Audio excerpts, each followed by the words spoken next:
1990 کے الیکشن میں اسلامی جمہوری اتحاد نے واضح برتری حاصل کی اور حکومت تشکیل دی۔ ان انتخابات سے پہلے حساس اداروں نے مختلف سیاستدانوں میں کروڑوں روپے تقسیم کیے، جن کی تفصیل سپریم کورٹ کے مہران بینک کیس والے فیصلے میں موجود ہے۔ اس بندر بانٹ کا آغاز جنرل اسلم بیگ کے ذریعے ہوا، جن کی ہدایات پر بینکر یونس حبیب نے 14 کروڑ روپے ایک فوجی اکاؤنٹ میں جمع کروائے۔ اس رقم میں سے 6 کروڑ صدر غلام اسحاق خان کے الیکشن سیل کو دیے گئے اور 8 کروڑ آئی ایس آئی کے اکاؤنٹ میں چلے گئے۔ جن حضرات کو یہ پیسے فراہم کیے گئے ان میں نواز شریف، الطاف حسین، فاروق لغاری، جاوید ہاشمی، سرتاج عزیز، محمد خان جنیجو، پیر پگاڑا، عابدہ حسین، آفتاب شیرپاؤ اور انور سیف اللہ کے نام شامل تھے۔ یاد رہے کہ خفیہ اداروں کے ذریعے سیاستدانوں کو انتخابات کے لیے نوازے جانے کی رسم بھٹو صاحب کے دور میں شروع ہوئی اور پہلی دفعہ یہ حربہ سن 1977 کے انتخابات میں آزمایا گیا تھا۔ قومی اسمبلی کے انتخابات میں اسلامی جمہوری اتحاد نے 206 میں سے 105 نشستیں جیتیں، جبکہ پیپلز پارٹی اور اس کی حلیف جماعتیں محض 45 نشستوں پر کامیابی حاصل کر سکیں۔ پنجاب میں اتحاد نے واضح کامیابی حاصل کی اور غلام حیدر وائیں کو وزیر اعلیٰ پنجاب منتخب کیا گیا۔ سرحد میں اسلامی جمہوری اتحاد نے عوامی نیشنل پارٹی کے تعاون سے حکومت قائم کی اور میر محمد افضل وزیر اعلیٰ کے عہدے پر فائز ہوئے۔ سندھ میں پاکستان جمہوری اتحاد، جس میں پیپلز پارٹی اور اس کی اتحادی جماعتیں شامل تھیں، نے سب سے زیادہ نشستیں جیتیں، لیکن جام صادق علی کی سیاست کے باعث حکومت اسلامی جمہوری اتحاد اور مہاجر قومی موومنٹ نے قائم کی۔ مسلم لیگ نواز اور اس سے قبل اسلامی جمہوری اتحاد کے قائد نواز شریف اور ان کے خاندان کا سیاست میں داخلہ 80 کی دہائی کے آغاز میں پنجاب کے فوجی گورنر جنرل غلام جیلانی کے ذریعے ہوا تھا۔ بھٹو صاحب کی صنعتوں کو قومیانے کی پالیسی کے ہاتھوں نقصان اٹھانے والے میاں محمد شریف کے لیے ضیاء الحق کی آمد ٹھنڈی ہوا کا جھونکا ثابت ہوئی۔ ضیاء کے نافذ کردہ گورنر کو لاہور میں گھر بنانے کا موقع ملا تو میاں محمد شریف نے یہ ذمہ داری قبول کرنے کا فیصلہ کیا۔ اس گھر کی تعمیر کے دوران جنرل صاحب کی ملاقات میاں شریف کے ایک صاحبزادے سے ہوئی، جس نے جنرل صاحب کو بہت متاثر کیا۔ جب پنجاب میں سویلین کابینہ بنانے کا وقت آیا تو بڑے میاں صاحب نے اپنے فرزند کے لیے سفارش کی۔ جنرل صاحب کی طرف سے میاں شریف کے فرزند شہباز شریف کو وزیر خزانہ بنانے کا حکم جاری کیا گیا۔ اس پر میاں شریف بہت سٹ پٹائے، کیونکہ انہوں نے تو دراصل اپنے بیٹے نواز کے لیے سفارش کی تھی اور شہباز نے کاروبار سنبھالا ہوا تھا۔ بہرحال میاں صاحب کی کوشش رنگ لائی اور نواز شریف نے صوبائی وزیر خزانہ کا عہدہ سنبھالا۔ نواز شریف کے پہلے دور حکومت میں صدر اور وزیر اعظم کے مابین چپکلش جاری رہی اور تنازع کی وجہ ایک بار پھر فوج اور اس کے سربراہ کی تقرری تھی۔ پہلی خلیجی جنگ میں الٹے سیدھے بیانات اور مشورے دینے کے باعث نواز شریف نے جنرل حمید گل اور اسلم بیگ سے چھٹکارا حاصل کرنے کا فیصلہ کیا۔ اسلم بیگ کی ریٹائرمنٹ سے 3 ماہ قبل ہی ان کے جانشین کا اعلان کر دیا گیا، جو کہ اسلم بیگ کی خواہشات کے برعکس تھا۔ اسی طرح حمید گل کو کور کمانڈر کی جگہ باغ کینٹ میں اسلحہ خانے کی سربراہی پیش کی گئی، جو انہوں نے ٹھکرا دی اور ریٹائرمنٹ حاصل کی۔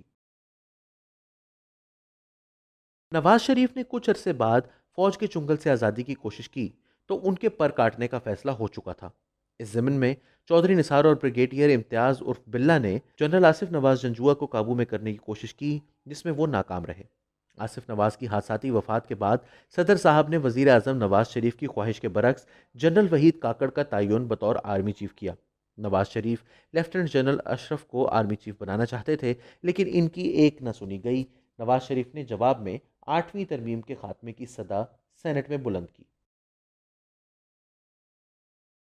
وزیر اعظم کے اس اقدام پر صدر صاحب خوب تل ملائے اور انہوں نے بے نظیر بھٹو صاحبہ سے رابطہ کیا، ان کے خلاف مقدمات ختم کروائے اور اسمبلی کے چنیدہ ممبران کو استعفے جمع کروانے کا اشارہ دیا۔ 17 اپریل 1993 کو وزیر اعظم نے قوم سے ایک جذباتی خطاب کے دوران یہ عہد کیا کہ وہ اسمبلی برخاست نہیں کریں گے اور استعفیٰ بھی نہیں دیں گے۔ اگلے ہی روز صدر صاحب نے شریف الدین پیرزادہ سے مشورہ کرنے کے بعد کرپشن، اقربا پروری، نااہلی کے الزام کے تحت نواز حکومت برخاست کر دی اور بلخ شیر مزاری کو نگران وزیر اعظم مقرر کیا۔ اس کے بعد ایک سانپ سیڑھی کا کھیل شروع ہو گیا۔ نگران حکومت بے نظیر صاحبہ کی مرضی سے تشکیل دی گئی اور اس میں ان کے شوہر آصف زرداری بھی شامل تھے۔ ایک موقع پر نگران کابینہ میں 63 وزیر موجود تھے۔ اس دوران نواز شریف نے اپنی برطرفی کے خلاف سپریم کورٹ میں اپیل جمع کروائی اور سپریم کورٹ نے ان کے حق میں فیصلہ دیا۔ صرف ایک جج جسٹس سجاد علی شاہ نے فیصلے سے اختلاف کیا۔ حکومتی دھینگا مشتی کے دوران پنجاب میں منظور وٹو نے غلام حیدر وائیں کی جگہ وزارت اعلیٰ کا عہدہ سنبھال لیا۔ وفاقی حکومت کی بحالی پر نواز شریف نے پرویز الہی کو وزارت اعلیٰ سونپنے کا فیصلہ کیا۔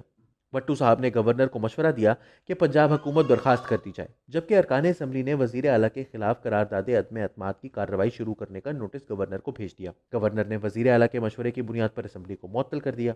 پرویز الہی نے گورنر کے فیصلے کو لاہور ہائی کورٹ میں چیلنج کر دیا۔ لاہور ہائی کورٹ نے گورنر کے فیصلے کو کالعدم قرار دیتے ہوئے پنجاب اسمبلی کی بحالی کا حکم جاری کیا۔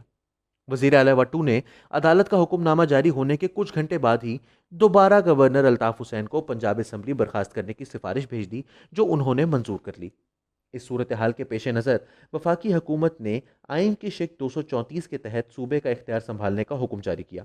وفاق کی جانب سے صوبے کا اختیار سنبھالنے کے لیے ایک نمائندہ مقرر کیا گیا اور رینجرز کو حکم دیا گیا کہ گورنر اور صوبائی پولیس کو بے دخل کر دیا جائے۔ صدر اسحاق نے اس حکم کی آئینی حیثیت ماننے سے انکار کیا اور گورنر کو حکم دیا کہ وفاق کی کارروائیوں کے خلاف مزاحمت کی جائے۔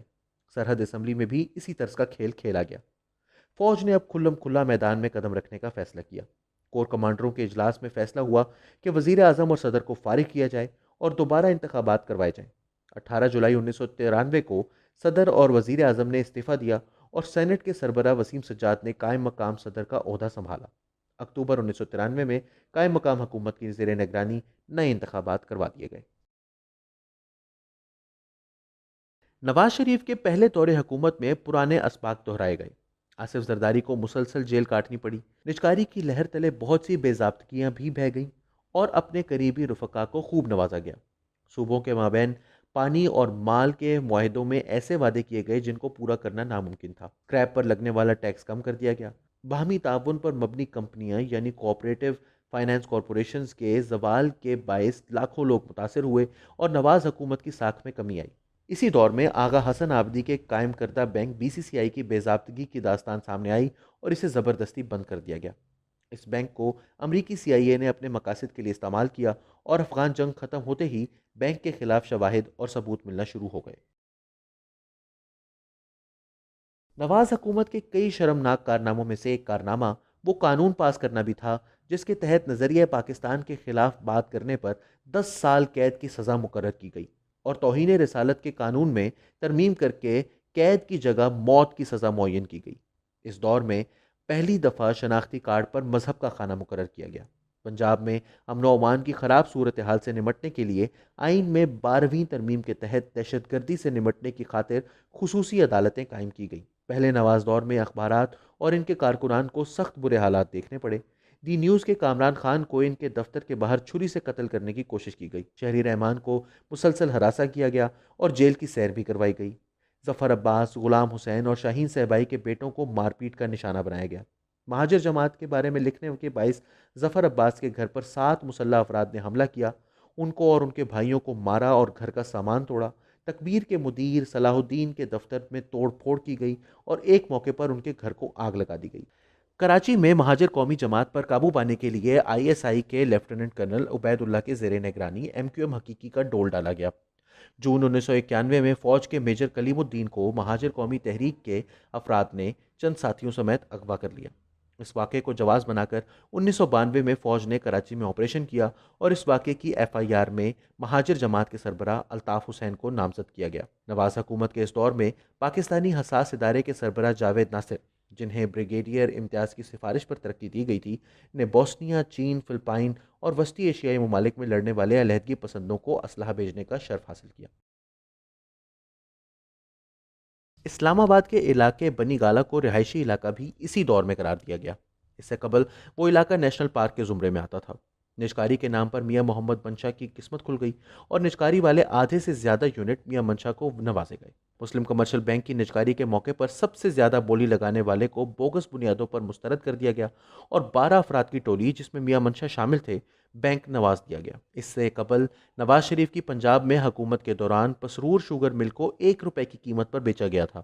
نجکاری کی اس لہر میں 68 مختلف یونٹوں کی نجکاری کی گئی، جن میں سے 20 یونٹ نئے مالکان کی نااہلی کے باعث بند ہو گئے۔ اسلام آباد اور لاہور کے درمیان موٹر وے کی تعمیر کا آغاز سن 1992 میں کیا گیا۔ پہلے نواز دور میں پنجاب کو دوسرے صوبوں کے مقابلے میں غیر متناسب توجہ دی گئی اور یہی پہلو اس حکومت کے زوال کا باعث بنا۔ وفاقی کابینہ میں وزراء کی اکثریت کا تعلق پنجاب سے تھا۔ بعد ازاں سپریم کورٹ نے پاکستان کی تاریخ میں پہلی مرتبہ ایک برطرف حکومت بحال کی تھی، لیکن پنجاب میں لالچ کرنے کی وجہ سے نواز شریف نے وفاقی حکومت بھی گنوا دی۔ قائم مقام وزیر اعظم معین قریشی نے 90 دن کی حکومت کے دوران ٹیکس دینے والے شہریوں کی فہرست شائع کروائی، بینکوں کے 5,000 قرض نادہندگان کی فہرست شائع کروائی اور زراعتی آمدنی پر عارضی ٹیکس نافذ کرنے کا حکم دیا۔ اسی طرح انہوں نے بینک دولت پاکستان، ریڈیو پاکستان اور پاکستان ٹیلی ویژن کو خود مختاری عطا کی۔ انہوں نے وزیر اعظم اور وزرائے اعلیٰ سے سرکاری رہائشی پلاٹ عطا کرنے کا اختیار واپس لیا۔ اس سے قبل سرکاری پلاٹوں کو سیاسی وفاداری خریدنے کے لیے استعمال کیا جاتا تھا۔ قائم مقام وزیر اعظم نے 15 غیر ضروری وزارتوں اور 10 سفارت خانوں کو بند کرنے کا حکم دیا۔ اپنے تمام تر نیک اقدامات کے باوجود معین قریشی صاحب حکومت کے آخری دنوں میں اپنے خاندان کے افراد کو مختلف سرکاری عہدوں پر تعیناتی یا ترقی کا تحفہ دیتے گئے۔ تاریخ نے اپنے آپ کو ایک دہائی کے بعد دہرایا جب 2008 میں قائم مقام وزیر اعظم میاں محمد سومرو نے اپنے خاندان کے لیے شاہانہ مراعات حاصل کی۔